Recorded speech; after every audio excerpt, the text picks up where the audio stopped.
Have you ever had this happen to you? You're in a restaurant. You turn to the wine menu, and it's a monster, like this one at Red Restaurant in Napa Valley was. But fortunately, that's when a sommelier can steer you right. And in this lecture, we're going to learn how to work with one. Now, how about this? Have you ever walked into a wine store and seen rows and rows of wine bottles? So many you're completely overwhelmed? Maybe there are many people there, tasting, laughing, talking, obviously completely confident about what to buy. And even though you've learned a lot about wine during this course, it's still a challenge to buy well in this kind of environment. You may see tasting notes that you understand better now, but maybe there are things like points mentioned. How much should you pay attention to these? You may have other questions too, such as, should I buy at a high-end wine store, at my regular grocery store, or online? So what do? That's the topic of today's lecture, turning the knowledge you have gained into strategies for choosing wines for yourself and others in restaurants, as well as wine stores, grocery stores, and online. We'll also look at how to store wine and when to open wine. Now let's start with strategies for choosing wine in a store. If you've gone through this course with us, you have a really good idea of what you like. Do you like big, full-bodied, rich, tannic red wines? Or perhaps you love delicate, light-bodied, floral, and fragrant white wines? Or both? You may have a much better feeling for this now, though your preference at any moment can change by mood, season, or occasion. However, given your new knowledge, it's about narrowing the field rather than guessing what you like. There are 3 ways for you to narrow the field: asking for help, understanding ratings and recommendations, and budgetary considerations. Let's start with something easy, like asking for help. One of the biggest mistakes that people make when choosing wines in a wine store is not asking for help. Why don't we ask for help? One reason is pride. We don't want to admit that we don't know everything. Another reason is our fear that the salespeople that we're talking to is just in it for themselves and they'll gouge us whenever possible. While this may happen, 99% of the time, these people that work in wine stores, particularly boutique stores, are really passionate about wine. They want to help you, and they're working there to help you. I can't tell you how many times I've heard, "Here, let me know how that works out for you." They're really concerned, and they love to share their favorites with you and discuss wines with you. In fact, a lot of good wine stores have newsletters that offer tips on tasting, as well as good buys, and you might want to think about signing up for some of these. A lot of good wine shops also offer free tastings. Even some grocery stores do this. These are a great way for encountering new wines or new winemakers. You might keep a pocket journal just handy for jotting down tasting notes on these occasions. I mean, even if you're not buying right then, you'll be gathering possibilities, or in some cases, eliminating them because you may not like them. The main idea is to keep sharing ideas and knowledge, even once you finish this course, and to build on that knowledge when you buy. So if, for instance, you have a little tasting journal with you when you're at the store, you're going to be able to pull that out and add to it.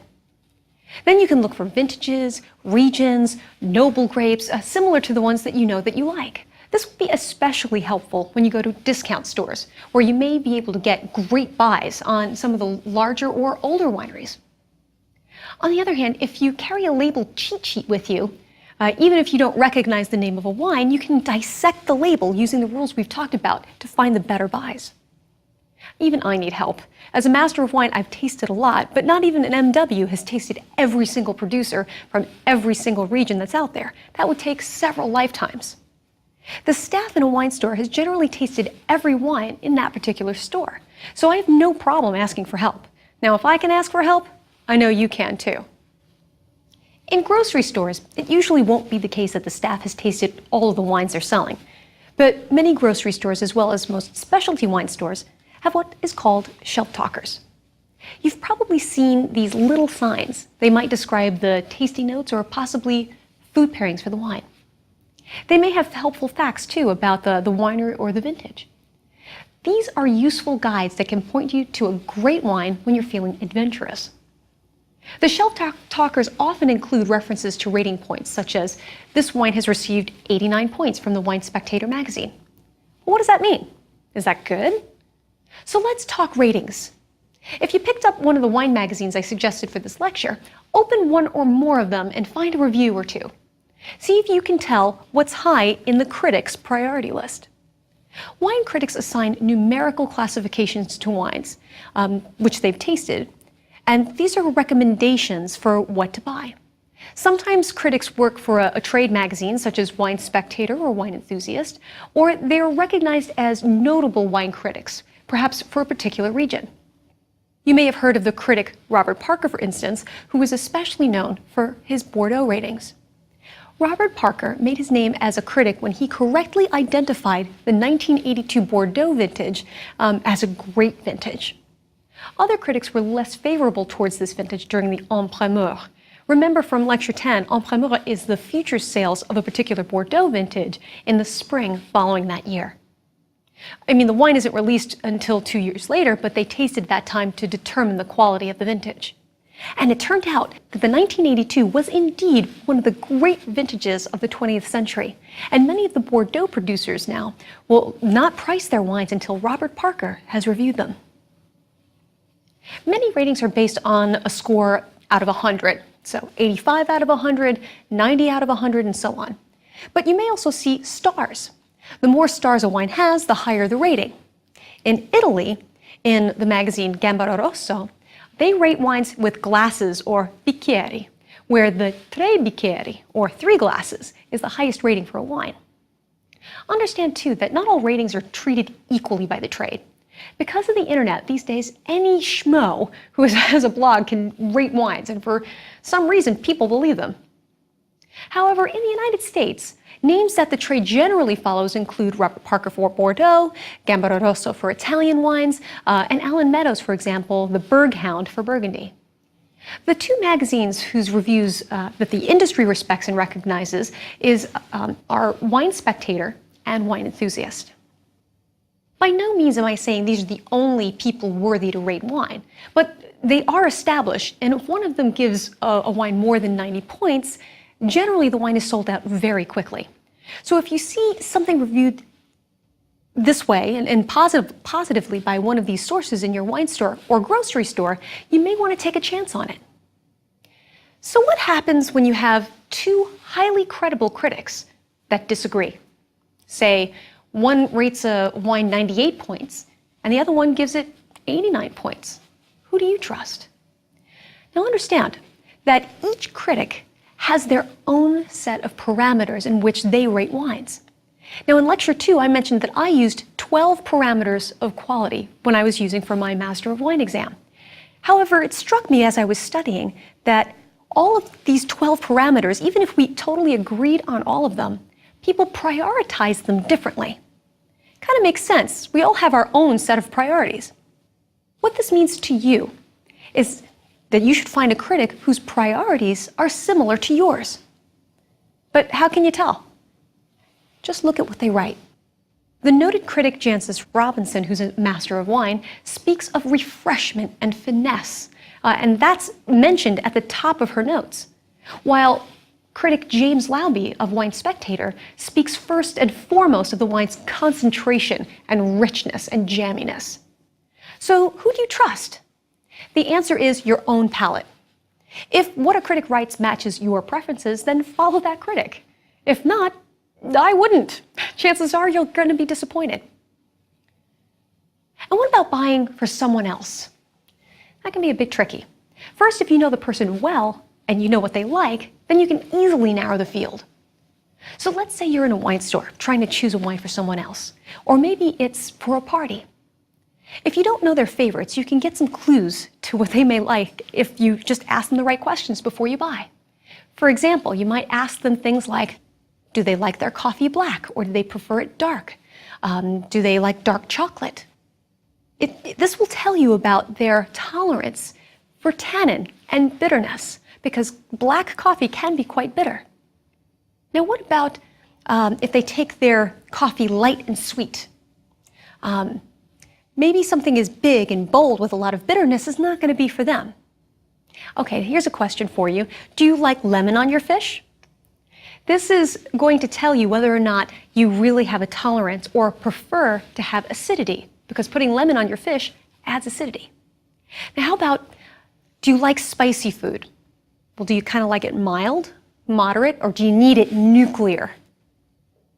That can tell you about their tolerance for spice, but also their tolerance for alcohol level, because they can handle things that are more robust and more warm. These are just some of the clues about how you might choose for someone else based on their preferences. One gift I think is always appropriate for a celebration or party is a bottle of bubbly. Whether it's a champagne or another sparkler, the category itself always connotes celebration. As a gift, it tells a recipient, you are someone special.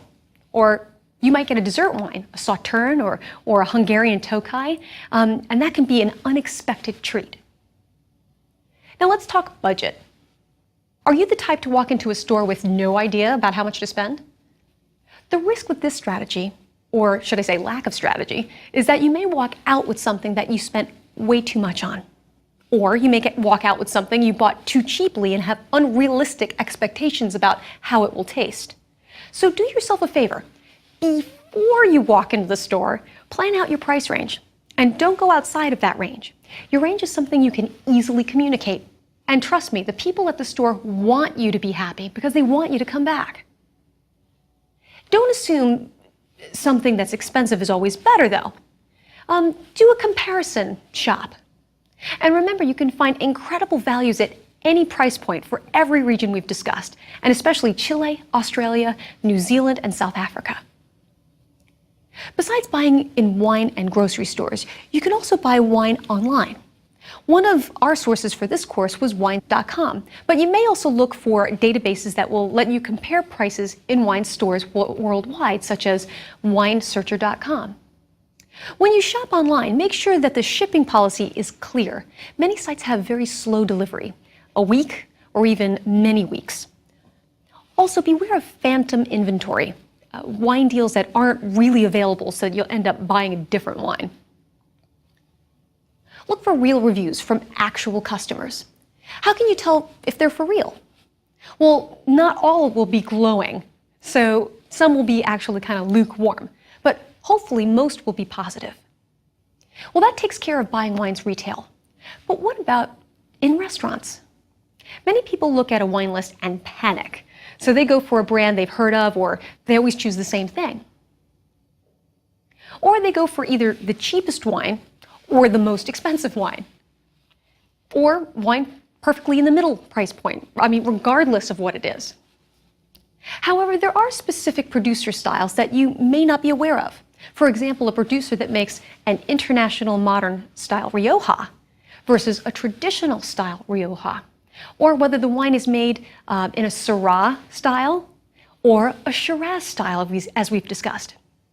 This is why it's a great idea to ask the sommelier for help. You can be sure that he or she has tasted every wine on that list and can tell you the answer. You might say something like, I'm looking for a medium-bodied red that will go with my pasta. Or, I'm in the mood for a wine with rich upfront fruit. Or, I want a delicate wine to go with our fish. Or, I normally like New Zealand Sauvignon Blancs. What have you got that's different, but just as aromatic and fruity? The same principle holds true as for wine stores. A good sommelier wants to help you find a wine that you like, not a wine that's too expensive for you. So let's go back to Red Restaurant, where sommelier Jason Heller will help us go through the ritual at the table and give us the sommelier's perspective. What is it that a sommelier does? What is it that you do? Well, for me, I think a sommelier is an extra layer of added value, and that value is for your enjoyment. Obviously, we're very aware of the food, the ingredients, and the style of dishes that our own chef puts out. In turn, our wine list, hopefully, we're very familiar with that as well. So we are kind of the connector that actually puts the wine to the food for you. Many people have this fear that what a sommelier does is come over to the table and try to force you towards the more expensive bottles on the list. I would hope that that's not the perception that most people have as sommeliers. They're here to help, plain and simple. You know what? All I care about is what style of wine you enjoy, what fruit flavors you're looking for, what structure you're looking for, and within that, I'm going to find a wine within also the budgetary constraints that you're looking for. I always shoot towards the bottom of the range when it's dealing with somebody for the first time. It's that way where you can find them a wine that is exactly what they're looking for, with the added value of not having to max out the budget that they were looking to spend either. Can you run through the whole ritual of opening the bottle and tasting it and talking us through that? Of course. So the first thing after selection of the wine is that I would come to the table and present it to the host that ordered it. In this case, this is a 2005 Neal Family Vineyards Napa Valley Cabernet Sauvignon. And by doing this, this is allowing you to view the label, the vintage, and the name of the wine to make sure this is a specific wine that you did order. The next process then, once you've agreed that this is the wine you've ordered, is opening the wine. So then at this point, the sommelier would present the cork to the customer. A lot of people think that they need to pick the cork up, smell the cork. Nowadays, the cork, it's just to make sure it matches what the label says. The label in this case says Neal. You're drinking a Neal Family Vineyard Cabernet Sauvignon. The sommelier then would go ahead and pour a taste for the customer, usually 1 ounce to 1.5 ounces. And at this point, this is for the customer to smell the wine to make sure that the wine is sound, in the sense that the wine is not cork tainted, it's not matterized, and it's not oxidized. It's not necessarily to pour it to make sure whether you like it or not. At this point, you have selected the wine. However, most sommeliers worth their salt, if they recommended this wine, would take it back if it is something that you really, really do not care for and does not fit your palate.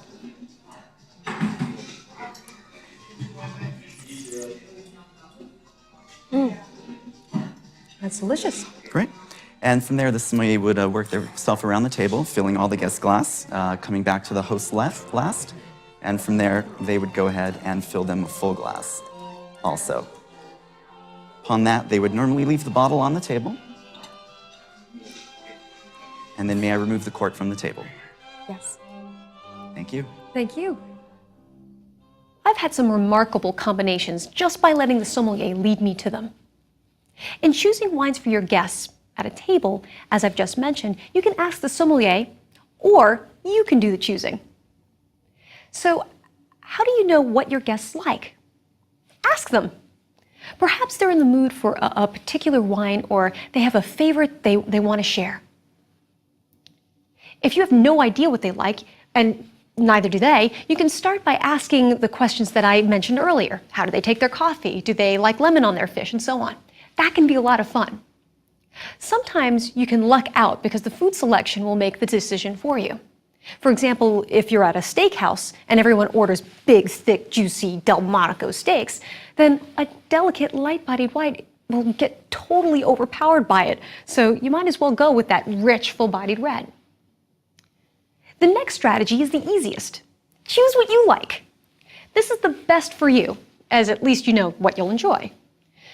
You may be a bit nervous about this, though, but know that your passion for a specific wine can override food pairings and other people's preferences. But you do need to share why you're passionate about the wine. People love to hear what you're enthusiastic about. This is especially true for dates, so turn up the passion and make a selection. Remember when Jason poured the wine for a sample taste at the table? This is to see if the wine is flawed, not to see if you like it or don't like it. It's appropriate to send a wine back if it's flawed. One flaw is when the wine is corked. I mentioned this in the last lecture, the cork taint. Now this sounds silly, as most wine bottles have a cork in them, but that's not what we mean when we say this wine is corked in the industry. A corked wine actually is tainted with a chemical called trichloroanisole. Trichloroanisole, or TCA, has the smell of an old, musty basement. And there's a reason for that. This chemical is created by a fungus. This fungus, when it metabolizes chlorine, creates trichloroanisole. And this fungus lives in your basement, actually, which creates that old, musty basement smell, but it lives in wood. And when you've got cork is made from wood, and sometimes it lives in the cork, and by itself it doesn't do anything, but when it metabolizes tap water that's being used to keep it moist or has it in the air, it's going to create that TCA. Now, if you get corkiness, that old musty basement smell, it's totally appropriate to say to the sommelier, I think this wine is corked. And you can either ask for another bottle of that same wine, or you can say, I don't want to take the risk of another corked bottle. I'd like to choose something else, please. People vary in their tolerance and perception of TCA, and not everyone can perceive it. In fact, most people will drink a corked wine and just assume they don't like it. Oh, it's just not my taste. Now, thanks to this course, you know what things are supposed to taste like. If you're really sensitive, you may need to explain that you are sensitive to the sommelier. However, this is not an opportunity to just use corked as an excuse to send a wine back that you just don't like. Remember, the sommelier will taste the wine to perceive the level of corkiness as well. And there is nothing more embarrassing than for a sommelier to say to you, yeah, I can get you another wine, sir, but there's nothing wrong with this wine, and I'm going to need to charge you for it. Another fault in wine is oxidation. If you order a youthful, fresh wine, under 3 years old for whites and under 5-year-old for reds, and the wine is kind of brown and smells of sherry and has a nut-like flavor, then chances are your wine is oxidized. This happens when too much oxygen has reached the wine, perhaps from the bottle being kept upright for too long, because this causes the cork to dry out and shrink, which allows more oxygen to come through. It is totally appropriate to say to a sommelier, I think this wine is oxidized. And again, you can ask for another bottle or ask for a different wine. If you're interested in understanding more faults, the Le Nez de Vin also makes a faults kit so that you can smell them. Careful though, my vial of TCA broke in my desk, and my entire desk now smells like a corked bottle. Jason mentioned a Bordeaux glass. He was referring to a Bordeaux-shaped glass. As we mentioned in Lecture 2, using good stemware can add enormous pleasure to drinking wine. Here we have different glasses made by Riedel. Each one was designed with a specific wine in mind. For example, here we have a Bordeaux glass, a Burgundy glass for red Burgundy, Pinot Noir. Here we have a Riesling glass, a champagne flute. This one's not made by Riedel. This one's an ordinary wine glass that you can pick up pretty much anywhere. The Burgundy, or Pinot Noir glass, is bulbous, as you see here, meaning that it's narrowing at the top. It captures the wine's aromas, and when you tilt your glass to sip, you get more aromas, and you get them time and time again. Bordeaux, as we know, is less aromatic than Pinot Noir, so the glass is shaped to make the wine fall on your tongue in a way that gets the flavor all around your tongue. The champagne flute, this one is Riedel's we have, but they also come in different types. You have a straight flute, which has the bubbles focused to come up the middle of the glass, and a trumpet flute. And while pretty, the trumpet flute has a little bit wider of a surface area, so it's going to dissipate the bubbles very quickly. But this Riedel champagne flute right here kind of focuses the aromas as well as having the bubbles go up straight up the middle. And as we mentioned before, the thinness of the glassware helps the wine appear more finesse-driven on your palate. So let's test this. Pour the same wine into a thick wine glass, a wine glass you can get anywhere, and a Riedel Burgundy or Pinot Noir glass that's kind of bulbous. So what I want you to do is smell them side by side. And you're going to have to swirl it, and you're probably going to notice you're not going to be able to swirl in the regular glass as much as you are with this glass. It really releases all of those aromas around. So now what I want you to do is smell this one, smell that one. What it does, the curvature actually focuses all of the aromas up into your nose, so you really get that Pinot Noir aroma. Now what I want you to do as well is taste them.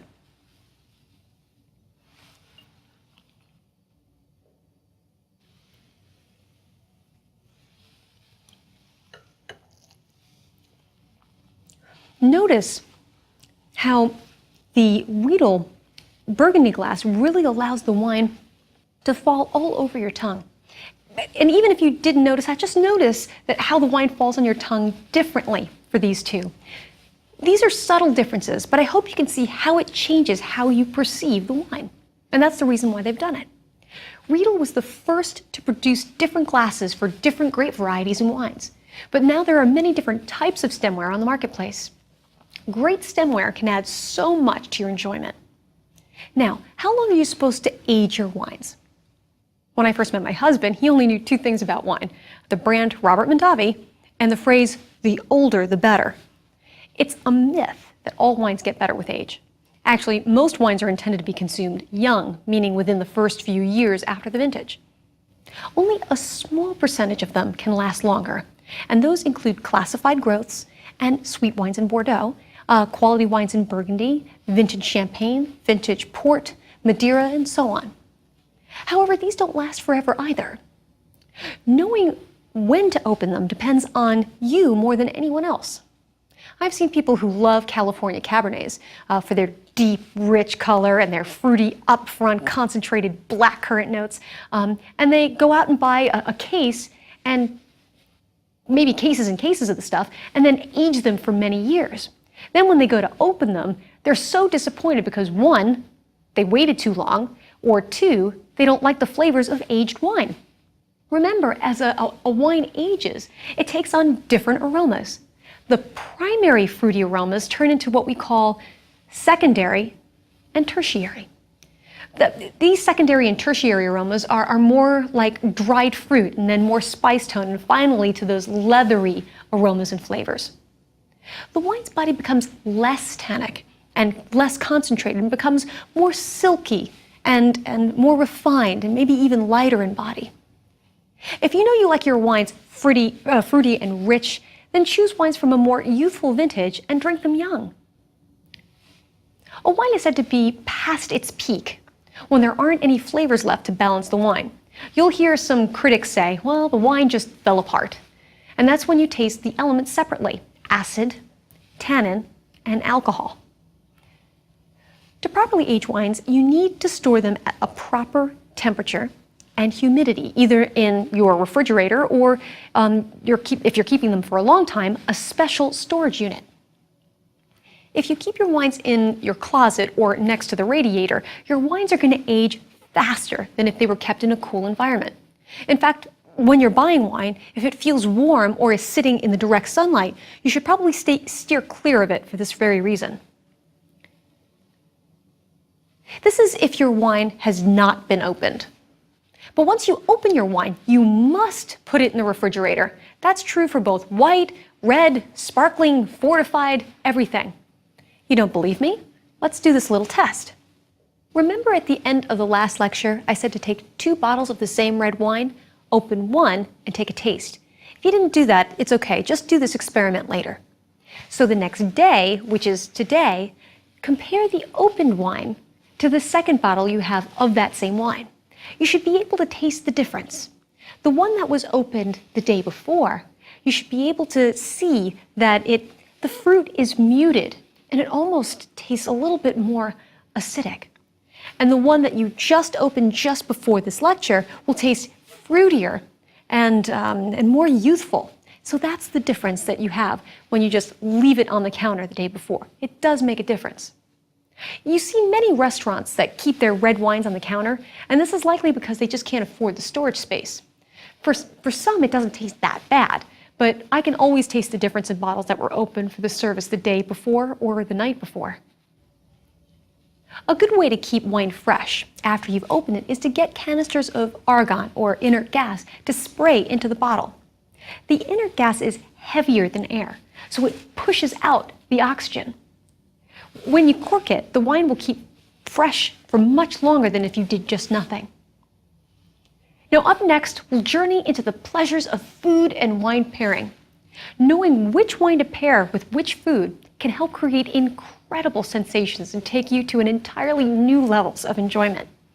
You'll need the following wines for the next lecture: a Champagne, an oaked Chardonnay, a Pinot Noir, a Cabernet Sauvignon, and a Ruby Port. You'll also need the following food items: French fries or potato chips, sliced roast beef from the deli, or if you can, prepared filet mignon, sliced roasted chicken from the deli, or a rotisserie chicken or homemade roasted chicken, spicy barbecue sauce, salted almonds, and chocolate. Food, wine, and both with friends. What could be better? See you next time.